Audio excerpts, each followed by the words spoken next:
beautiful trees within the island. There are clear streams of water, there are birds, sunshine and fresh air. Breathing out, I feel safe. I enjoy going back to my island. Breathing in, I go back to the island within myself. There are beautiful trees within the island. There are clear streams of water, there are birds, sunshine and fresh air. Breathing out, I feel safe. I enjoy going back to my island.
With heart established in mindfulness, we are truly present for sitting and walking meditation, and for reciting the sutra. May this practice center with its fourfold Sangha be supported by the three jewels and holy beings, well protected from the eight misfortunes and the three paths of suffering. May parents, teachers, friends, and all beings within the three realms be filled with the most divine grace, and may it be found that in the world there is no place at war. May the winds be favorable, the rain seasonable, and the people's hearts at peace. May the practice of the noble community, diligent and steady, ascend the 10 bodhisattva stages with ease and energy. May the Sangha body live peacefully, fresh and full of joy, a refuge for all, of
bao nhiêu trần lụy tiêu tan hết, đàn tràng thanh tịnh ở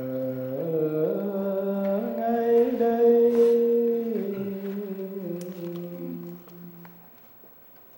Nam mô Bồ Tát Thanh Lương Địa. Nam mô Bồ Tát Thanh Lương Địa. Nam mô Bồ Tát Thanh Lương Địa.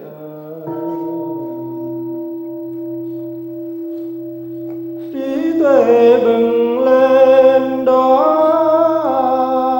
điện tài đứng yên trên sông, sạch trần ai. Cam lồ chữa lành cơn khổ, bệnh hào quang quét sạch bụi nguy tai. Liệu biết phất bày muôn thế giới, sen hồng nở hé vạn lâu đài. Cúi đầu ca ngợi dân hương thịnh, xin nguyện từ bi ứng hiện ngay.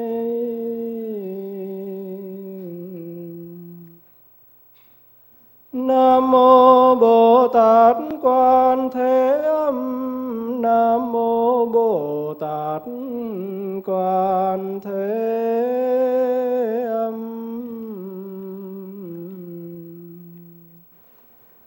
Nam mô Bồ Tát Quan Thế Âm.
Good morning, dear Sangha. Today is February the 18th in the year 2004, and we are in the Deer Park Monastery during our winter retreat.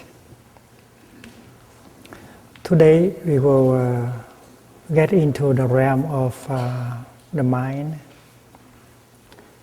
namely the realm of mental formations.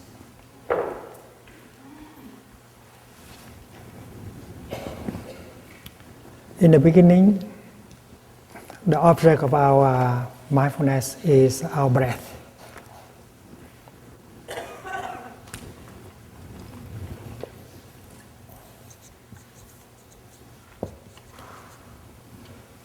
And the first exercise proposed by the Buddha is in, out. Breathing in, I know this is my in breath. Breathing out, I know that this is my out breath. And then the second is long or short. Breathing in, I know that my in breath is short or long. It means that you follow your in breath all the way through, and you follow your in breath, your out breath all the way through. You become aware of the whole length of your in breath and the whole length of your out breath. So this is to follow your breath.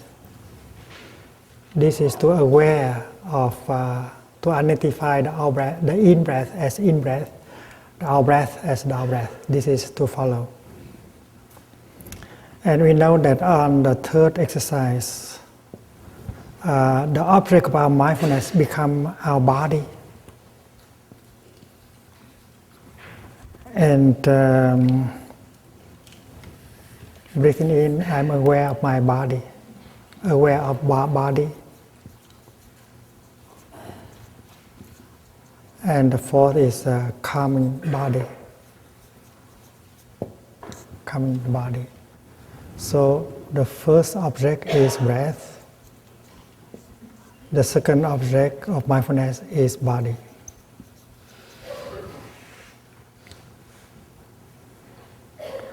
And those of us who practice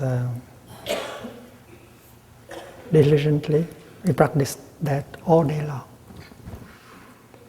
We become aware of our in-breath and out-breath. We practice becoming aware of our body and always allow our body to relax. Whether we are sitting or laying down or walking or standing, we always feel relaxed. And then for the fifth exercise, that is to be aware of the feeling, to bring about the feeling of joy. And the sixth, the feeling of happiness. The seventh is to become aware of the feeling of the unpleasant feeling, the painful feeling.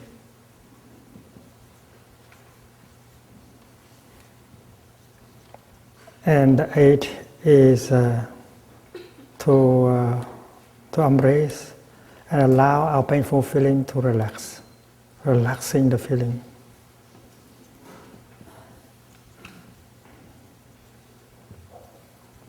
And you know, these four exercises focus on our feeling. Pleasant feeling and unpleasant feeling.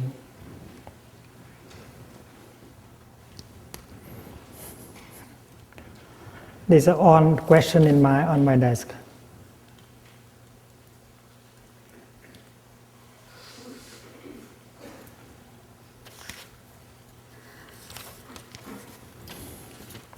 Dear Thầy, what do you mean when you talk about joy? For many of us, it is a feeling from childhood and not easy to feel now. During the last 2 weeks, we have been speaking only about the feeling of joy. and happiness. Some of you must have arrived and have not participated in these talks and practice. We talk about the feeling of joy and happiness that come to us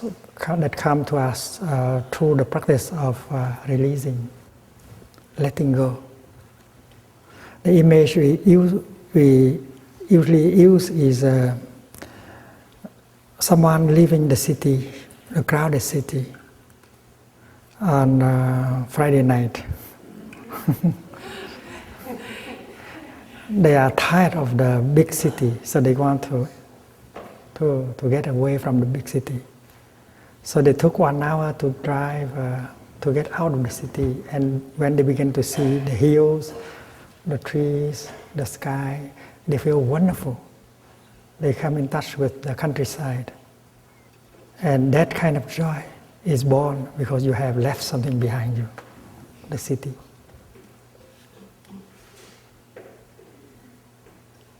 You have so many things that make you unhappy. And yet you don't have the capacity of letting them go. And that is why letting go is a source of joy and happiness. And you have to go home to yourself to look deeply whether you could let go of anything. The more you let go, the happier you become. This is the secret of the Buddha. He has done it. And he got a lot of joy and freedom.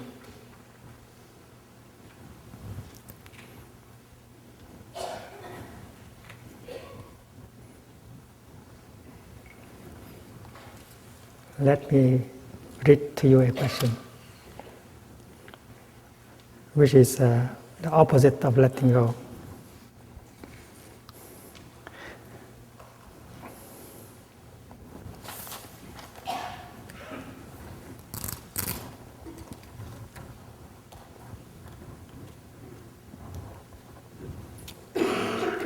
I am 45 years old. I have finally found the love of my life. But she is married.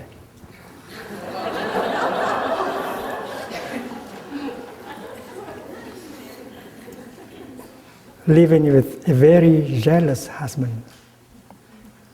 I want to save her from her jealous husband. I wish to contact her for the rest of my life, but I don't think her husband will allow me. What can I do?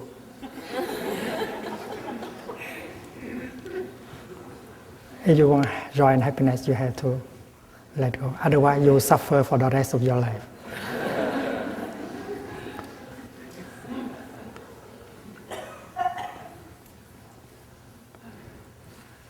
You can let go not just by forgetting her.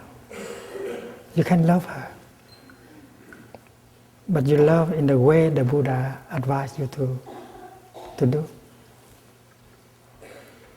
No one forbid you to love her. But if you love according to the spirit of the Buddha, loving kindness, compassion, equanimity, and joy, and then that will not hurt you, that would not hurt her, that would not hurt her husband. Because everyone needs love. When you see a beautiful flower, you have the right to admire the flower. You have the right to love the flower, but you have to leave the flower to preserve, to respect. If you try to possess the flower, you have to fight. And then once you have possessed the flower begins to die. If you love a cloud, if you love a breeze, a fresh breeze, and if you want to lock the cloud and the breeze in your trunk, and then the cloud will die, and the breeze will die also. That is why to love means to respect, to allow it to be itself. Maybe you think that you are a hero. You can save her from her jealous husband. And many of us think that you are helping people. You are helping to free people, but in fact we are just creating a lot of suffering to people. We try to liberate people, but in fact we are doing harm to the people.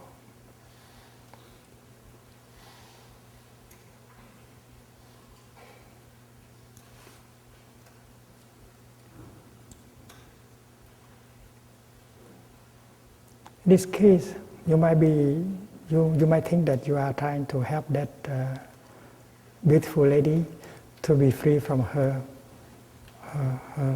suffering, her jealous husband. You think you are helping her, but you may be making her suffer a lot, and making you suffer a lot also.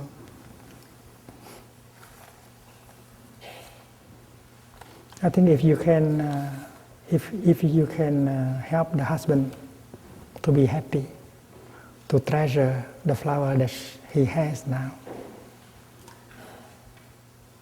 you can make a friend out of her husband.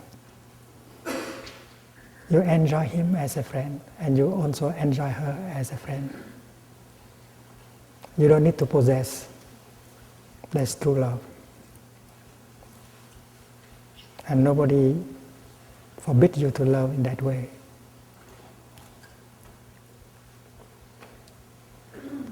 You know, the word love in Buddhism is Maitri.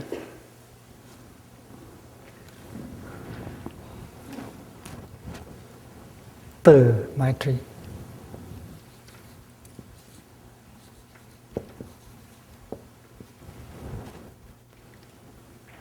The Buddha that will be born to us in the near future is Maitreya. His name is Love, Mr. Love, or Miss Love. She's going to be born very soon. And the word Maitri Từ comes from the word Mitra, which means friend. Friendship, Maitri is really friendship.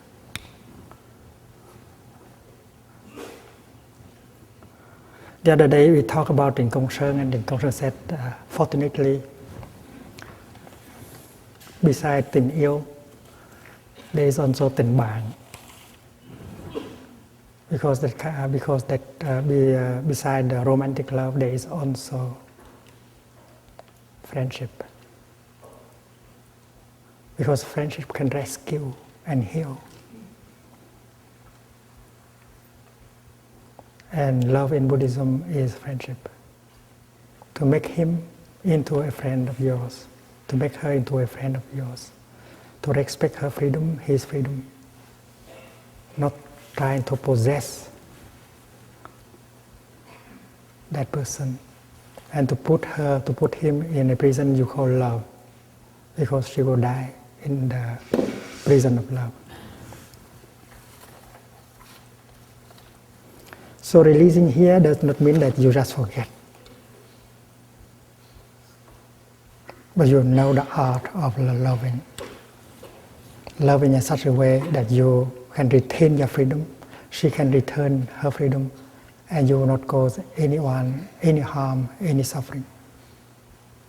The teaching on love in Buddhism is very clear, very concrete. And releasing here is releasing an idea about happiness, about love.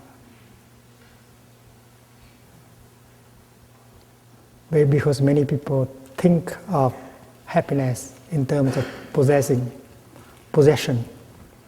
You think that you are happy when you can own something. But in fact, you don't own anything, including your body.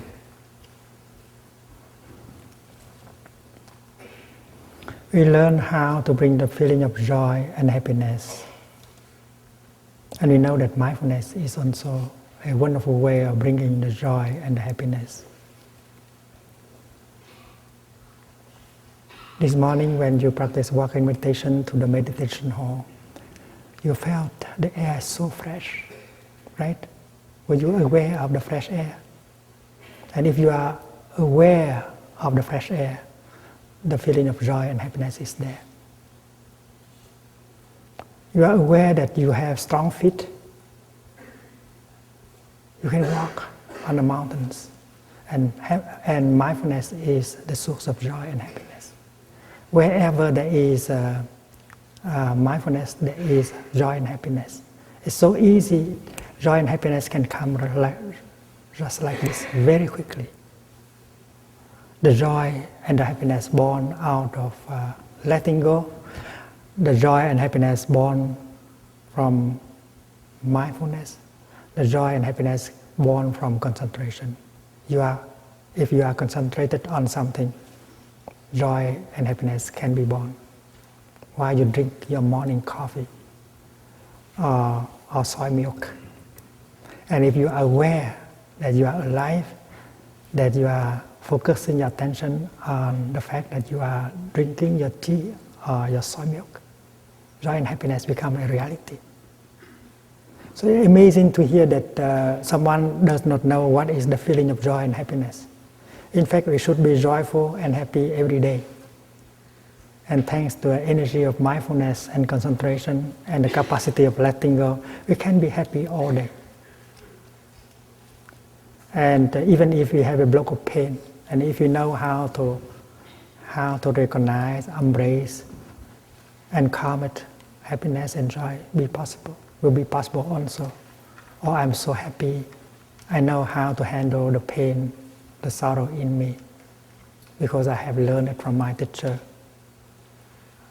I'm not helpless. I know how to handle the pain and the sorrow in me. That is a kind of happiness.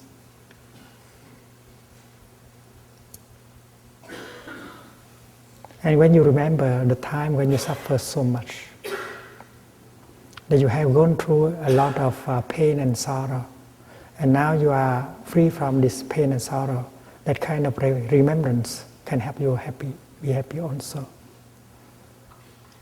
Like that night, you suffer so much from a toothache, and it was 2 a.m. There's no dentist open at that time, so you waited until 9 o'clock in order to go to a dentist. But now if you breathe in and realize that you have no toothache at all, and you can be happy right away. Breathing in, I know that I don't have any toothache. Breathing out, I feel very happy not having a toothache. So happiness can be born like that very easily. And that kind of happiness is born from awareness, from mindfulness, from concentration. And it can be born from insight. It can be born from true love, true compassion. You know, when you have the energy of love and kindness in you, you feel so light. When you have the energy of compassion within yourself, you can relate to anyone, any living beings, including the very cruel ones. You still have compassion.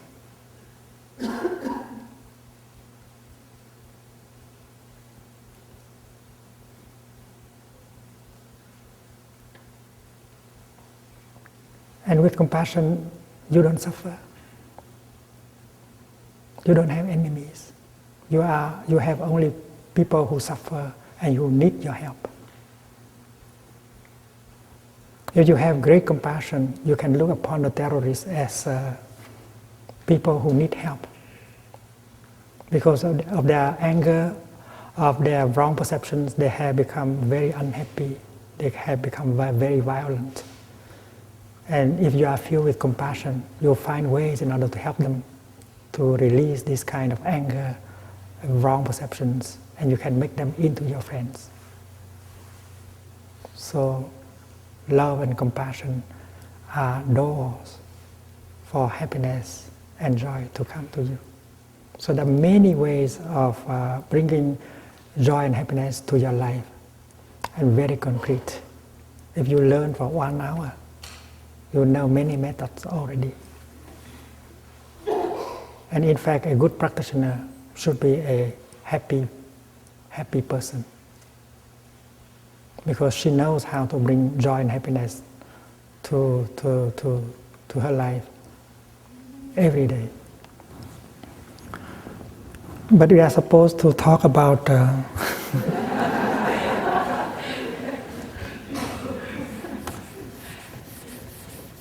the third domain of mindfulness. We have gone through breath, body, and feeling. We now go to the mind. And the ninth exercise proposed by the Buddha is recognizing your mind, recognizing the mental formation that is there. Feelings are just one of the 51 categories of mental formations. And in the next 14 exercise, the Buddha advises us to be mindful of the mental formations.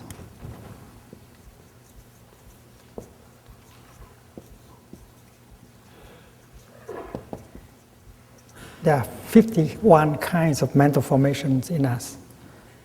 Feeling is just one. We have the mental formation called anger. We have the mental formation called despair. We have the mental formation called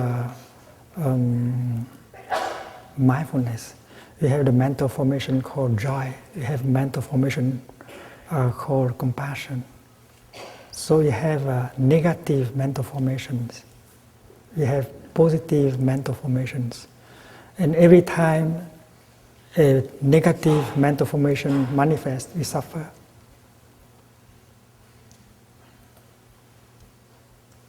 And that is why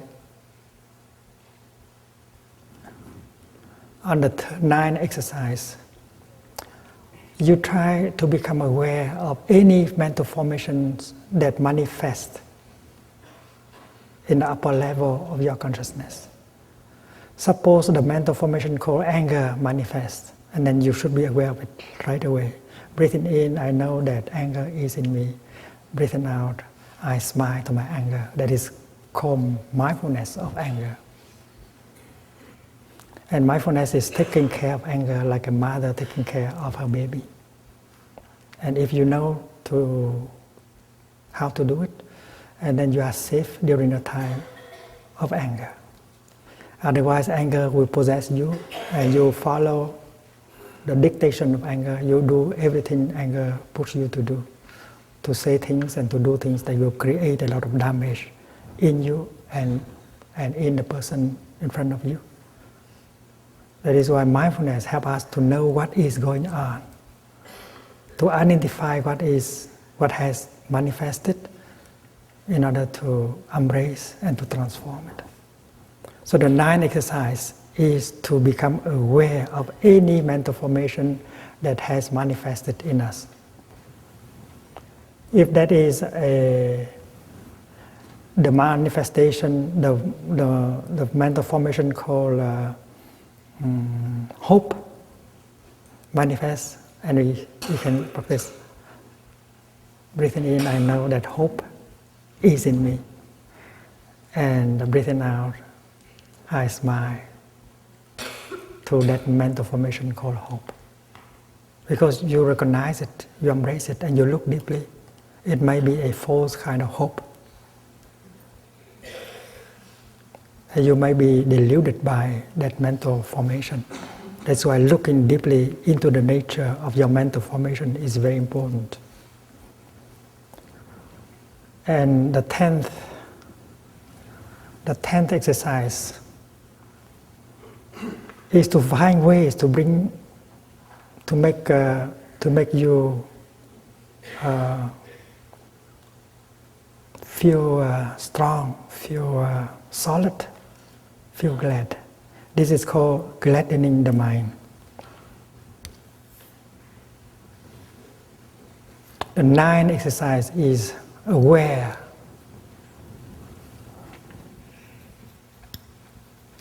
of mental formation.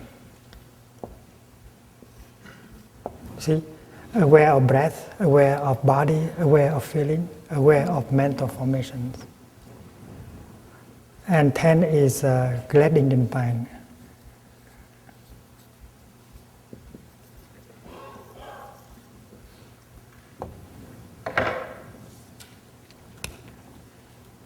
There are many good seeds that are there down in your consciousness. The seed that should be water in order for them to have a chance to manifest. The seed of compassion, the seed of joy, the seed of non-discrimination, the seed of hope, the seed of love. And you are aware that these seeds are in you, and you want them to manifest. Because when they manifest, you feel joyful, you feel glad. And each seed is like a piece of music. You have many CDs. You have a discotheque. And you know what song, what piece of music you like. You select only the kind of music you like. In you, there is the CD of love, of joy, of forgiveness, of non-discrimination. Play only this CD. Refrain from using the other kind of CD, craving, anger, violence, hate, and so on. So you have in your hand the power to select. And every seed in your consciousness can be touched in order to manifest. When you watch television, when you read newspapers, you can allow these items of consumption to touch off the negative mental formations in you. That is why mindful consumption is very important. And this is a practice of mindfulness, helping you to touch off only the things that will bring joy and peace into your mind. Because what? Because very soon you will have to deal with the painful mental formation in you. The method of Buddha is very clear, always the same. Before you have to deal with something difficult, you have to be a little bit stronger first. Like a surgeon. The surgeon sees that her patient is a little bit too weak to undergo a surgery, and then the doctor has to give some tonics and things like that to make the patient stronger before she goes to a surgery. That is why gladdening the mind is for you to be strong enough in order to bring about the pain, bring up the pain in order to have a deep look. And the 11th exercise is about concentrating on the mind.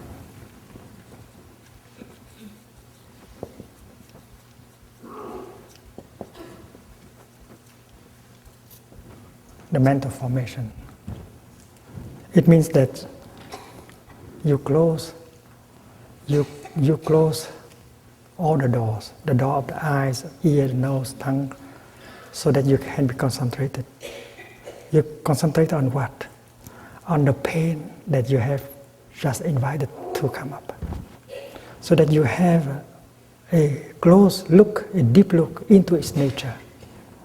Your despair, your depression, your fear, your jealousy that have made you suffer so much.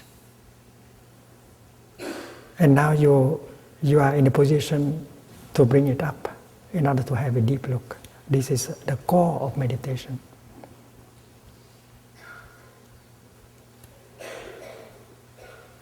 If you are not supported by the practice, if you are not supported by a teacher and by a Sangha, if you are only a beginner, it could be dangerous to bring it up your pain, the block of pain, sorrow, of fear. But since you have practice, you have gone through the practice of relaxation, of building up joy and happiness, you are now solid enough to invite the block of sorrow to come up. You have now quite a power of concentration, strong power of concentration. And you just focus on that. Because to meditate means to be concentrated and to look deeply into the nature of what is. Here, the block of suffering you have. You want to find out the nature of your suffering, where it has come from, what is the root of your suffering, your afflictions.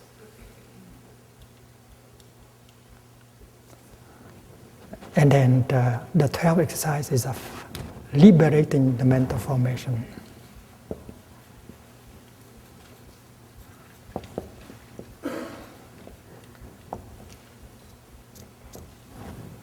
It takes many hours in order to explain about the 11 and the 12, and we will take time to do so in the next few weeks.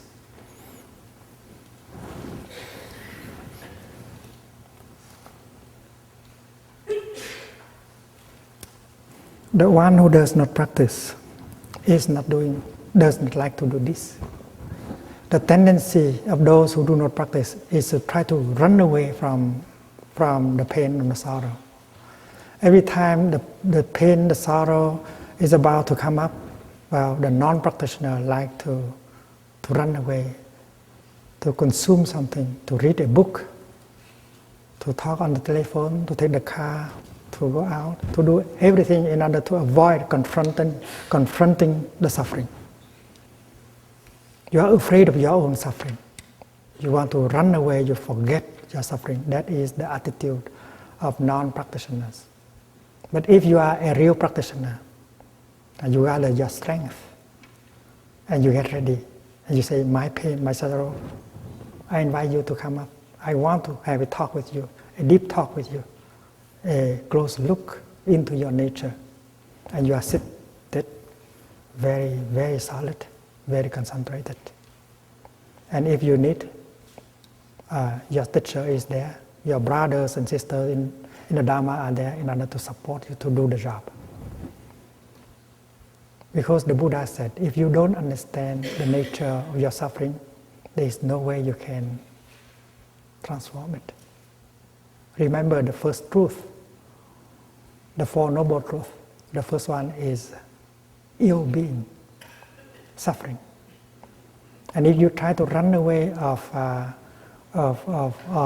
your suffering, you have no opportunity to understand the nature of your suffering. The nature of your suffering is the second noble truth.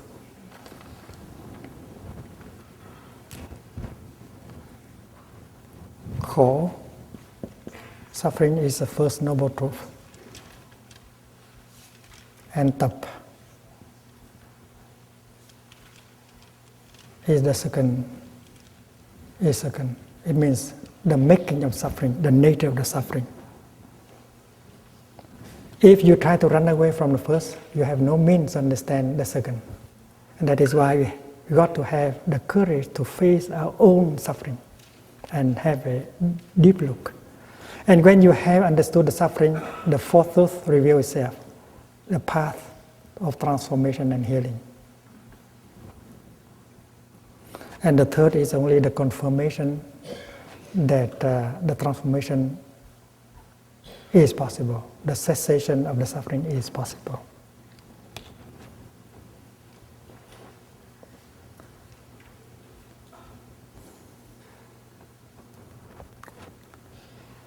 And that is why the 11 has to do with the first two noble truths, and third, and also the fourth, liberating the mind, liberating the mental formations.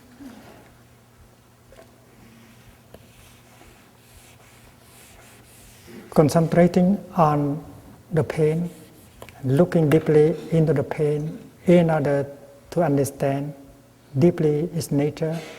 And this kind of understanding has the power of liberating us. And then after that, we shall deal with the problem of perceptions. Perception, you see. And you have the 13, the 14, the 15, and the 16 exercises proposed by the Buddha. We shall speak about this a little bit later.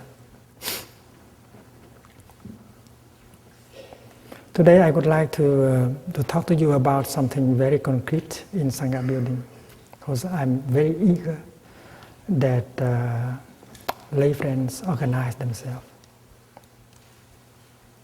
as a Sangha.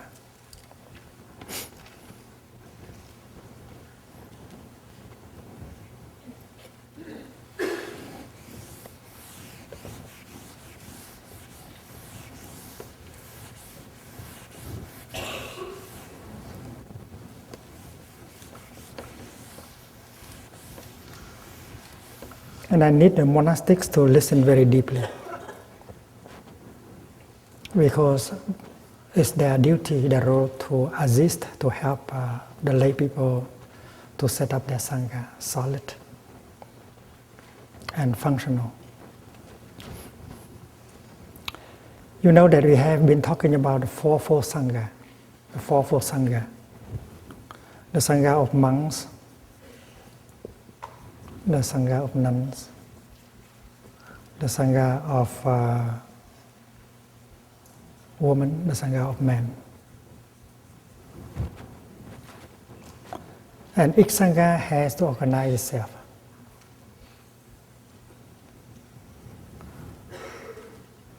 All of us practice the 5 mindfulness trainings, Nam Giới. And that is why we feel very close to each other. But the monks have their own pratimoksha, their own precepts. The nuns also have their own precepts.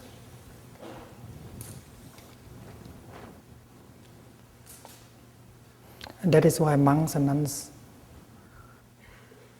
have to be two distinct groups.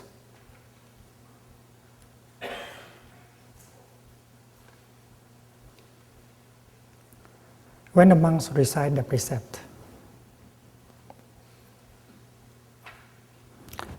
is different from the precepts of the nuns. When the nuns recite the precepts, they do it separately because the precepts are different.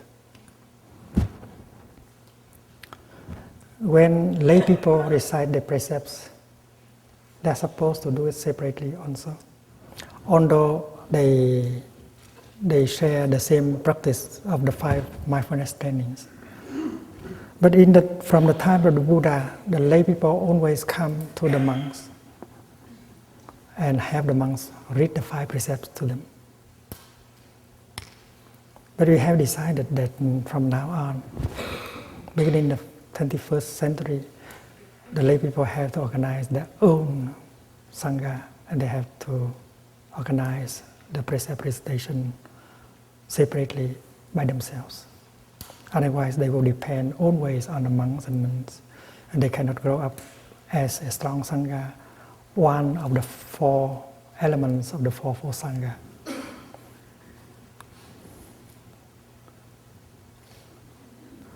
You know that the monks and the nuns have the opportunity to live in the Sangha 24 hours a day. That is why they can support each other in the practice, day and night.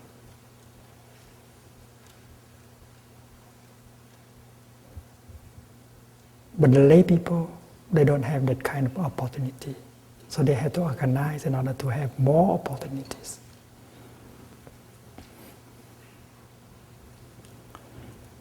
At the precept recitation, in the monks' quarter, there is a hall where they have to recite their precepts every two weeks. And everyone has to be present in the precept recitation. Otherwise, you violate the precepts.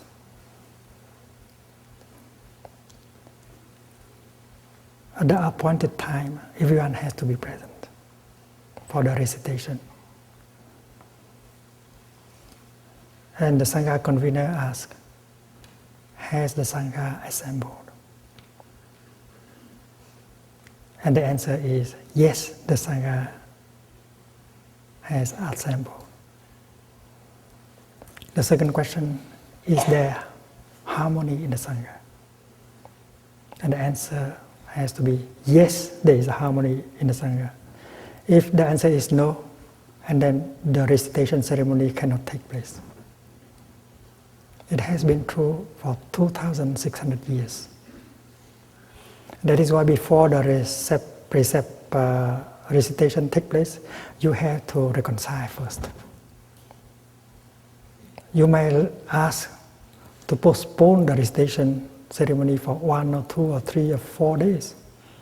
But you cannot afford to come and listen and have someone say, no, there is no harmony, and then you cannot recite the precepts.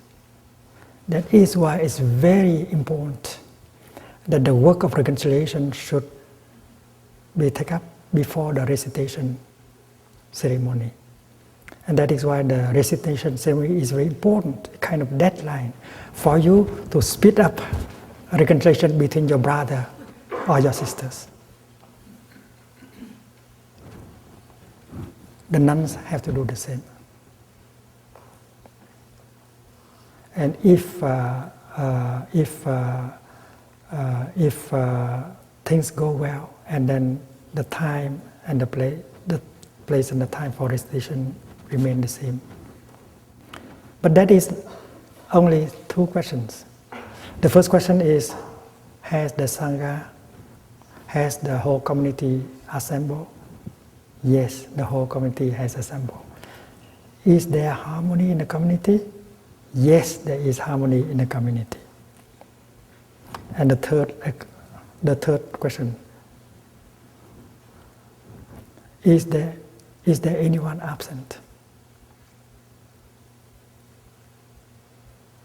And who has asked someone to represent him or her, and to say that he has not broken any precept, because you have the right to fall sick.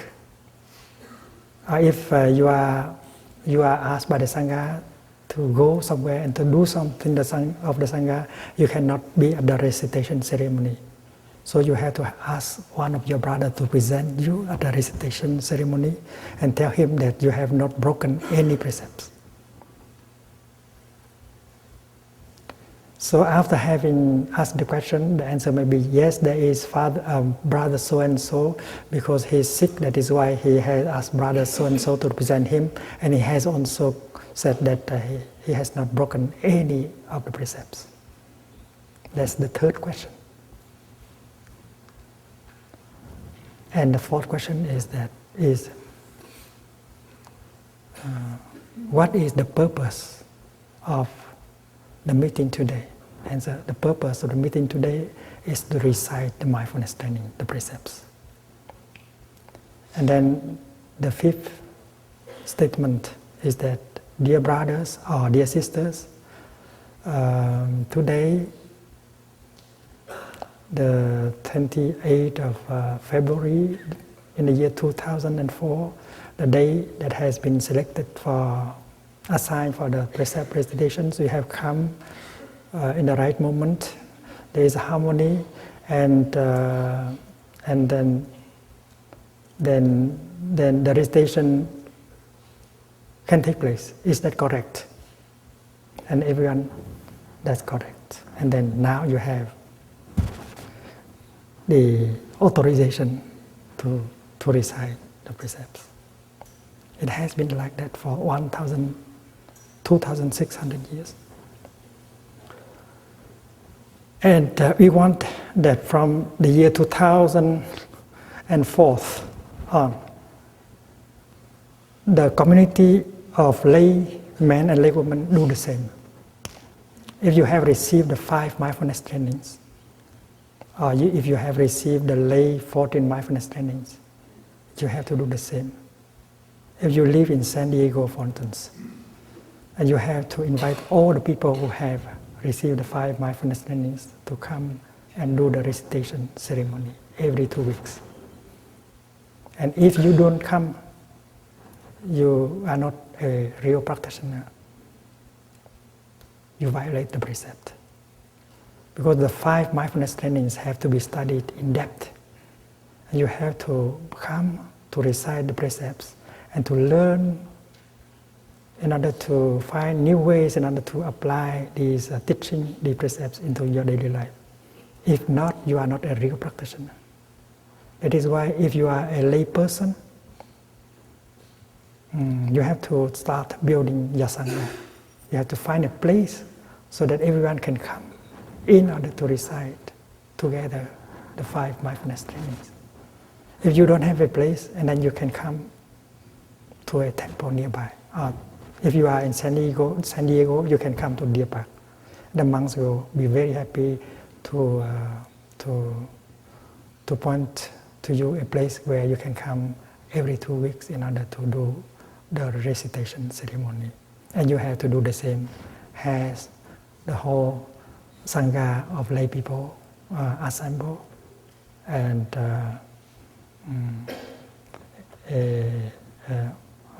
someone representing the Sangha will say, yes, the Sangha of lay people has come. Is there harmony in the Sangha? And the answer must be yes. If there is a fight in one of the families, you have no right to recite the precepts.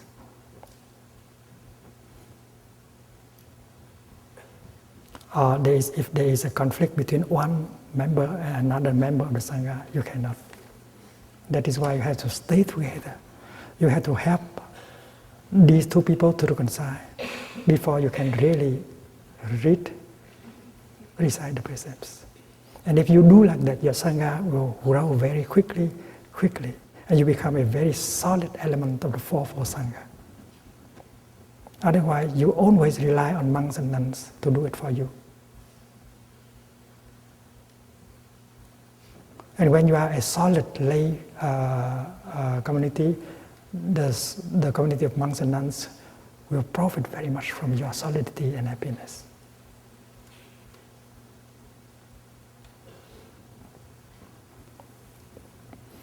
So this is to tell the monastics that they have helped their lay friends to organize the lay community.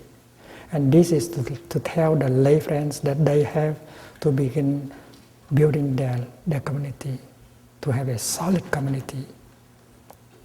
In the beginning, you may ask a monk and nun to arrange, to read the precept for you, but after that, you have to do it by your own. And the one who presides over the recitation should be someone who can embody the practice, someone who is kind, who is respected by the whole community, and who has not broken any precepts.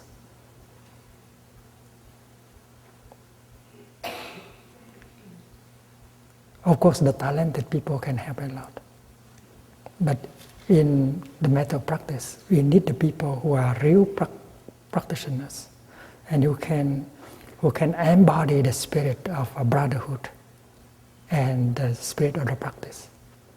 So you come together, you elect the one who presides over the recitation. You elect the one who will read the precept. Because the one who embodies the practice can move the people very deeply when they are there and preside over the recitation ceremony.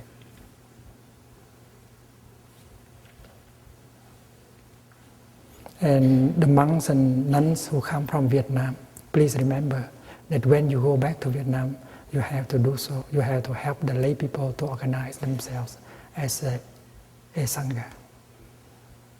Because the Buddha spoke about the fourfold Sangha: monks, nuns, laymen, laywomen. And each Sangha has to be on its own and solid.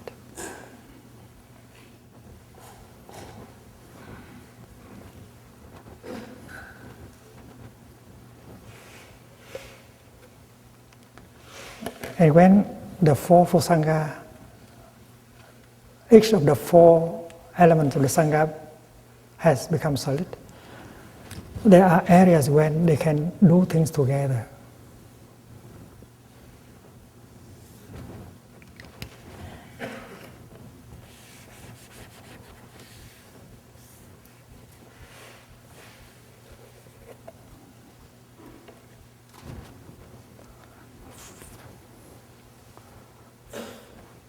For instance, the monks want to establish a Buddhist institute for training young monks and nuns.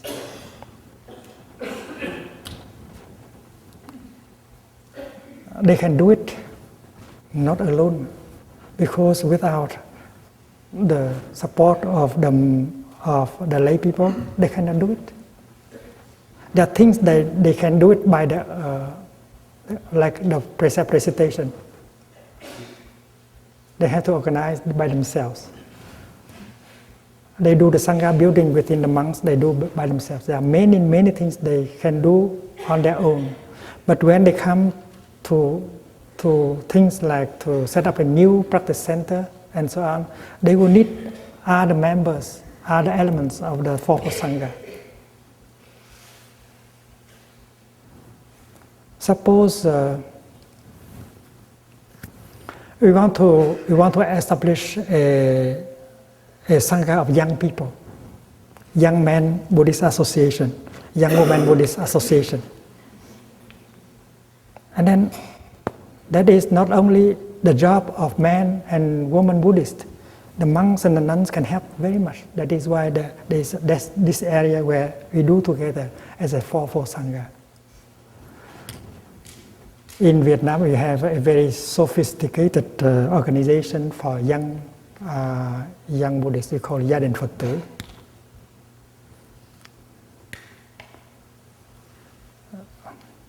And they practice. They have their own way of practicing and learning. And they can be very joyful during their learning of Buddhism and practicing Buddhism. And they can inspire grown-up people also. And in order to support them, not only we need the laymen, the laywomen, but also we need the young monks and the young nuns. Suppose we set up a Buddhist institute, an institute for applied Buddhism, which is quite important. Institute for applied Buddhism.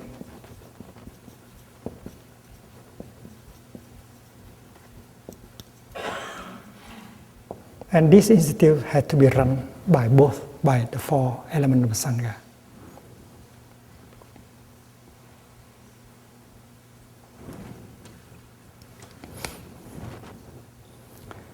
We know that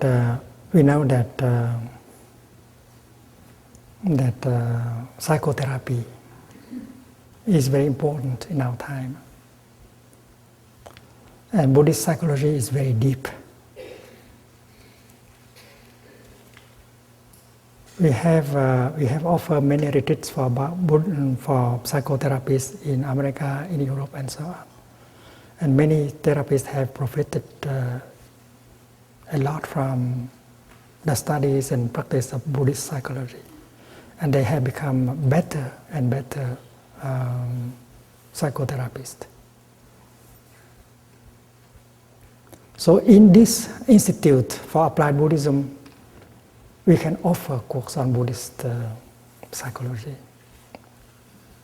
all year round. And those who teach and train psychotherapists in that institute can be monks, nuns, lay people. You see, this is an area where the four Sangha, the four Sangha has to collaborate with each other.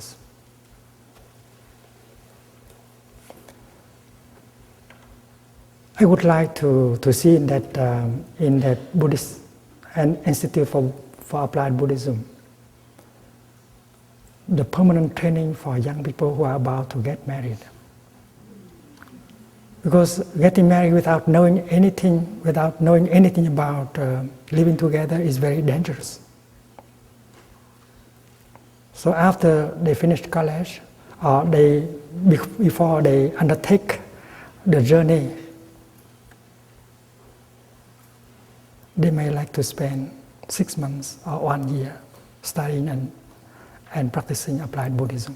They could know how to take care of themselves and to take care of the other person. They have to know what kind of positive seed they have in them, what kind of negative seed they have in them. They have to learn how to water only the positive seeds and not the negative seed. So 1 year of studying applied Buddhism will make him into a better husband and making her into a better wife to prepare for the children to come. You know, in Theravada countries in the past, they used to invite the young men to come to the temple to stay for 1 year. And young men who have not spent 1 year in the temple, well, they don't have enough qualification to get married. So this is the same kind of tradition. Instead of, well, it's kind of military service, but this is not military service. This is spiritual training.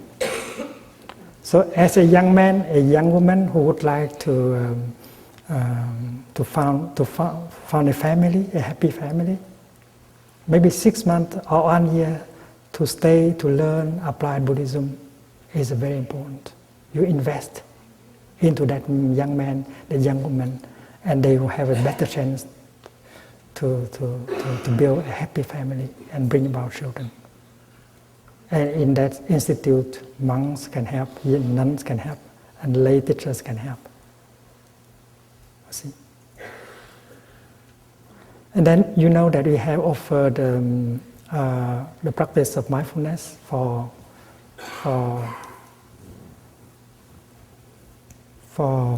business people, business leaders.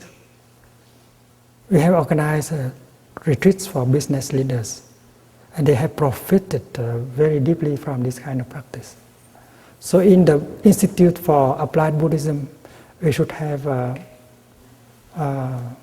all year round retreats, courses and practice offered to businessmen, business leaders. Because if they come, they study and they practice, they will become better businessmen. They will suffer much less. They will succeed more in their enterprises.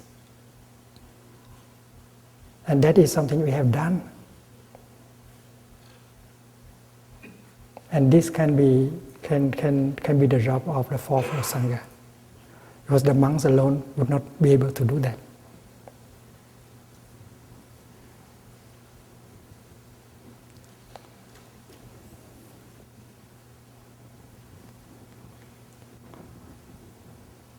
You know that we have, last year we have given a retreat for members of the Congress in Washington, D.C.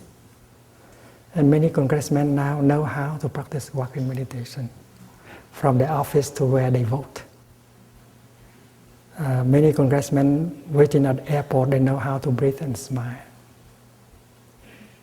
So also congressmen, political leaders may come to the Institute for Applied Buddhism to learn to be a better, a happier political leader. So this is kind of engaged Buddhism that we want to offer. And you know that last year we also offered a retreat for police officers in Madison, Wisconsin. It's very wonderful to see police officers practicing walking meditation, breathing and smiling. Very nice. He tell them how to practice at the office, on the street, and what to do and what not to do when they go home to their wife and their children. Because police officers, sometimes they go home and they still believe that they are a police officer, and they want to utilize that kind of authority to their wife and to their children, will spoil everything. That is why there are many areas of service that the four elements of the fourfold Sangha can do together. But if you are not solid in your Sangha, how can you contribute the best? If you are not solid, and then when the fourfold Sangha come together, there will be a lot of dispute. And you complain about the monks, you complain about the nuns, you complain about the woman, you complain about the man. The quality of cooperation is not as we desire. And because on our own Sangha, we don't practice enough Sangha building. And that is why the essence of a Sangha is the practice of the mindfulness trainings. And the 5 trainings are very deep. And if you practice it as a Sangha, you become a solid Sangha, lay Sangha. And you can contribute a lot to help relieving the suffering in the world. And you can collaborate with other elements of the fourfold Sangha in a very joyful and harmonious way. There will be no complaints at all between this element and the other element. So please, this week and next week, during your Dharma discussion, please go deep into this. Monks, nuns, and lay people sitting together, discussing as how to help build a solid lay Sangha. And if you are a member of the order of interbeing, you know that you have to help. Because there are among us long-time practitioners, and you should be able to learn from our experiences in Sangha building.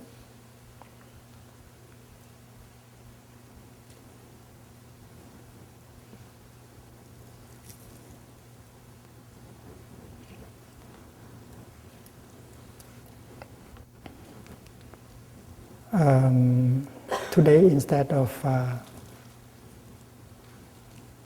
walking meditation, please gather here. We shall practice together chanting Namo Avalokiteshvaraya for the public talk in Los Angeles.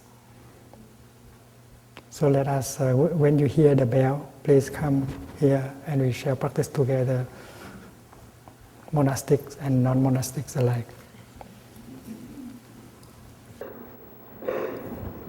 Quý Hoa Quả, mời mà con lên chơi.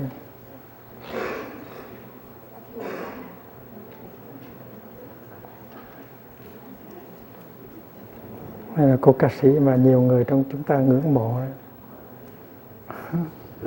Quý Hoa Quả. Long admirer, thầy là long admirer của ca sĩ Thế Thanh. Chị Trần Hương mời chị Thanh lên chơi, giới thiệu đi. Đi mà. Lên trên chơi chút. Có cái microphone đấy không? Xin kính chào. Cô Thái Thanh là một nữ ca sĩ nổi tiếng tại Việt Nam. Of Vietnam from 50 years ago. She sang from when she was very, very young. And she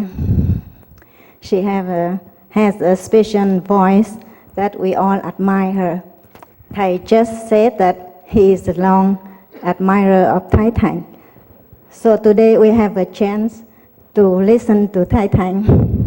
She wants to offer and a song to Thầy and the Sangha.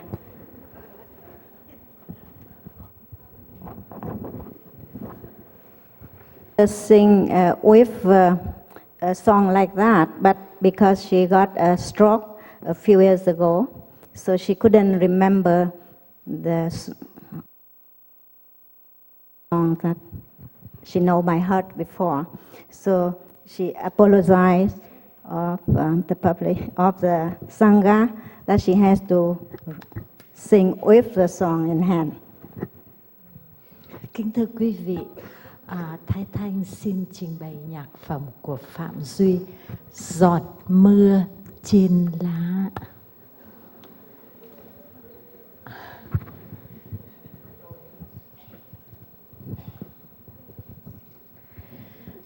Giọt mưa trên lá, nước mắt mẹ già, lá cha đầm đìa trên xác con lạnh giá. Giọt mưa trên lá, nước mắt mặn mà, thiếu nữ mừng vì tan chiến tranh chồng về. Giọt mưa trên lá, tiếng khóc hoa hoa, đứa bé chào đời cho chúng ta nụ cười.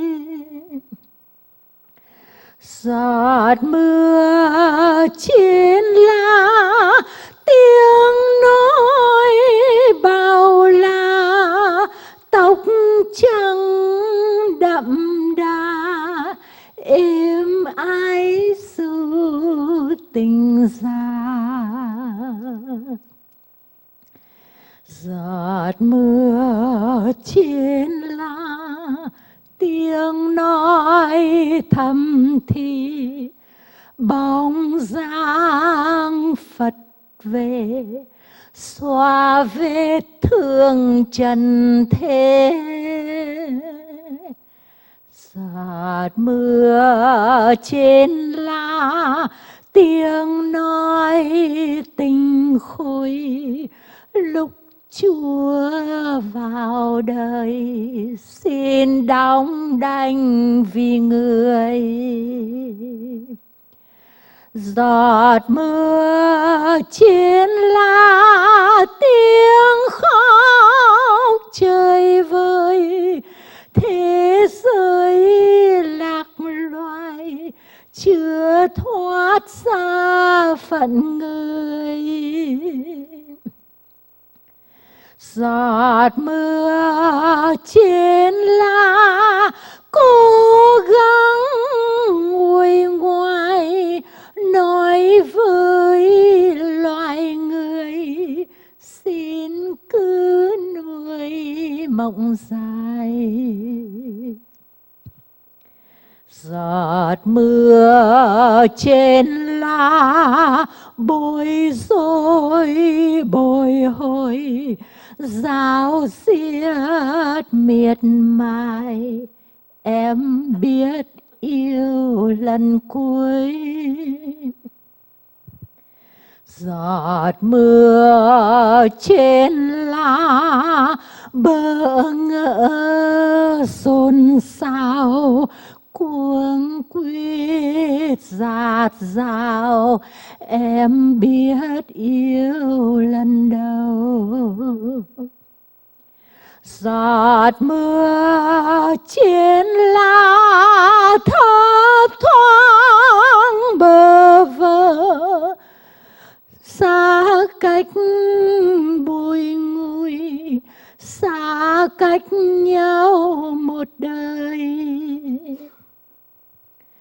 Giọt mưa trên lá, cố gắng nguôi ngoai, nói với loài người xin cứ nuôi mộng dài.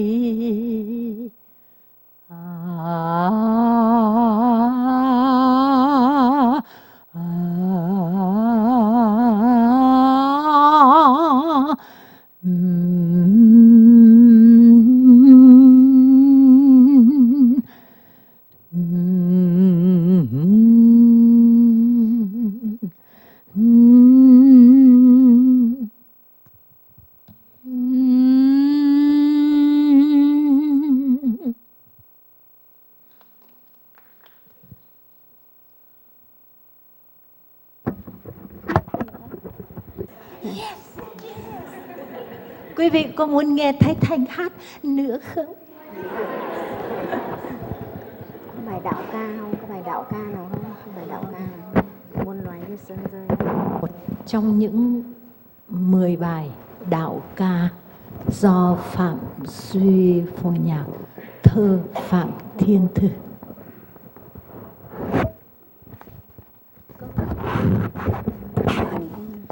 Có bà mẹ đi tìm con trên đỉnh đồi hoa trắng.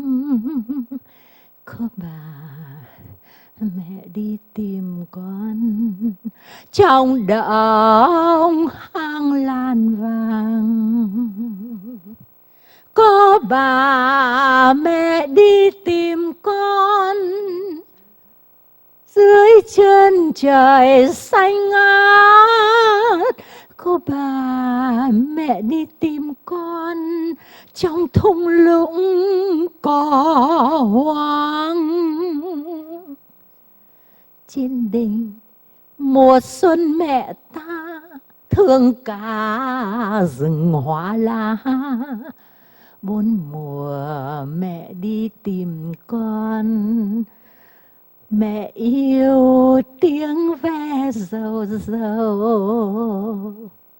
Xưa là mẹ đi tìm con thương qua rừng hoa lá. Khi mẹ còn đi tìm con trong động hang lan vàng.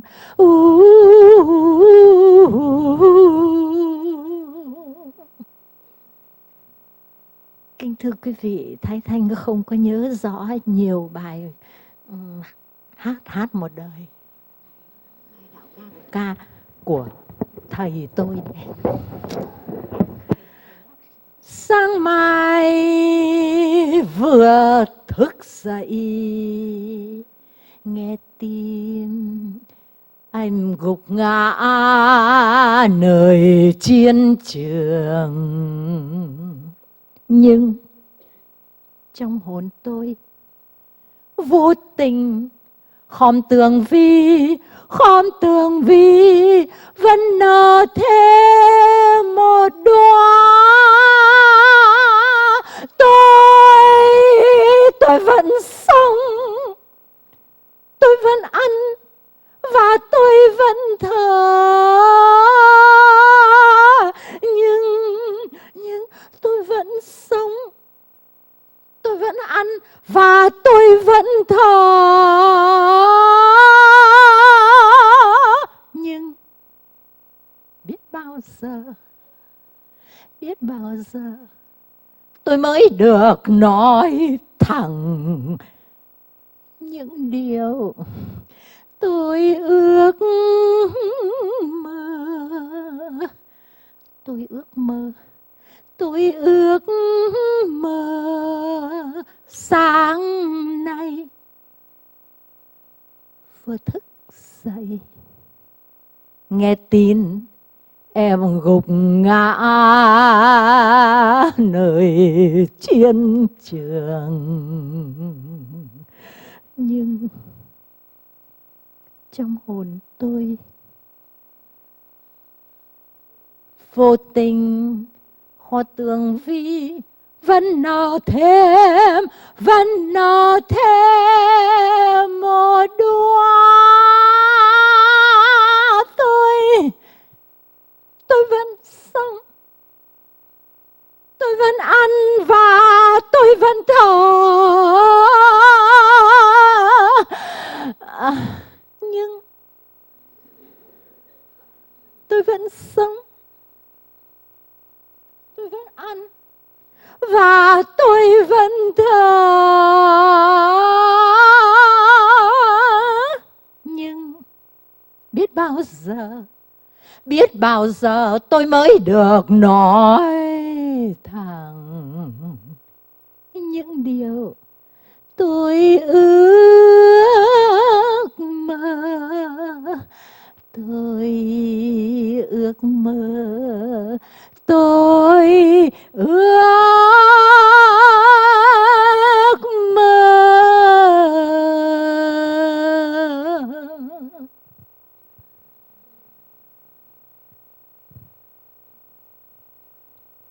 Một tí bài nữa của Phạm Duy, ngậm ngùi.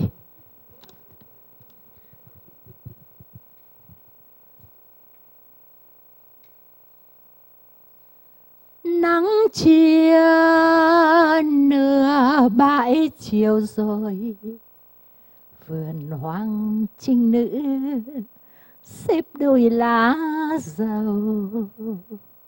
Sợi buồn con nhện răng mau, em ơi hãy ngủ, anh hầu quạt đây. Lòng anh mơ với quạt này, trăm con chim mộng về bay đầu giường. Ngủ đi em mộng bình thường, ngủ đi em mộng bình thường. Dù em sẵn tiếng thủy dương đôi bờ, ngủ đi em, ngủ đi em, ngủ đi mộng vẫn bình thường. À ơi có tiếng thủy dương mấy bờ, cây dài bóng xế ngần ngơ, hồn em đã chín mấy mùa buồn đau. Tay anh em hãy tựa đầu, cho anh nghe nắng trái sầu rụng rơi. Nắng chia nửa bãi chiều rồi, vườn hoang trinh nữ xếp đôi lá dầu. Sợi buồn con nhện răng mau, em ơi hãy ngủ, anh hầu quạt đây. Lòng anh mơ với quạt này, trăm con chim mộng về bay đầu giường. Ngủ đi em mộng bình thường, ngủ đi em mộng bình thường. Dù em sẵn tiếng thủy dương đôi bờ, ngủ đi em, ngủ đi em. Ngủ đi mộng vẫn bình thường. À ơi có tiếng thủy dương mấy bờ, cây dài bóng xế ngần ngơ, hồ đêm đã chín mấy mùa buồn đau. Tay anh em hãy tựa đầu, cho anh nghe nắng trái sầu rụng rơi. Tay anh em hãy tựa đầu, cho anh nghe nắng trái sầu rụng rơi.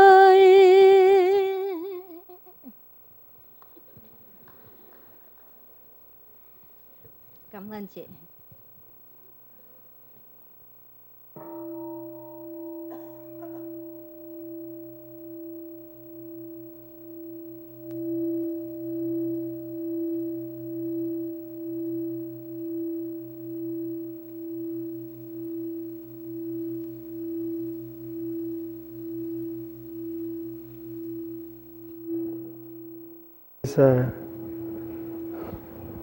Invite cô Thái Thanh to stay and have lunch with us, and after that you can bring her to the top of the mountain.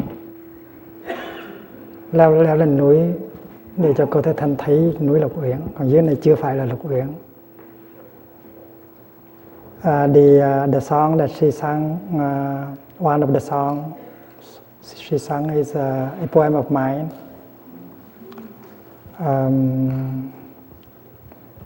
With the title "I Dream, My Dream." In '64, I tried to publish a volume of poetry about peace, but I submitted to the government, and they censor all of them.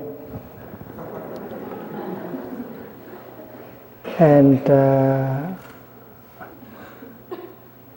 the title of the book is "Let Us Join Our Palm so that the dove of peace appear on the sky of Vietnam."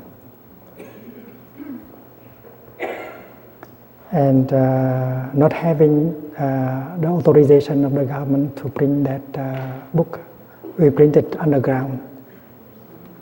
And the book sold out in about 2 weeks underground.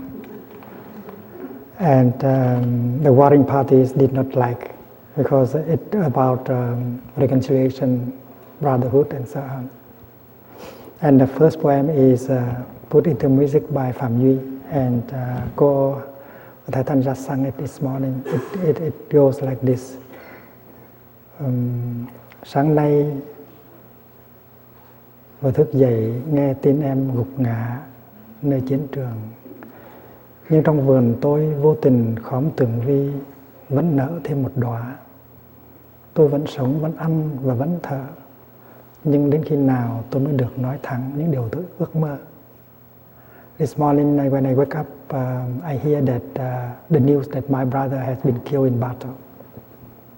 Yet in my garden, uncurling moist petal, a new rose blooms on the bush, and I still alive, able to breathe, to eat, to drink.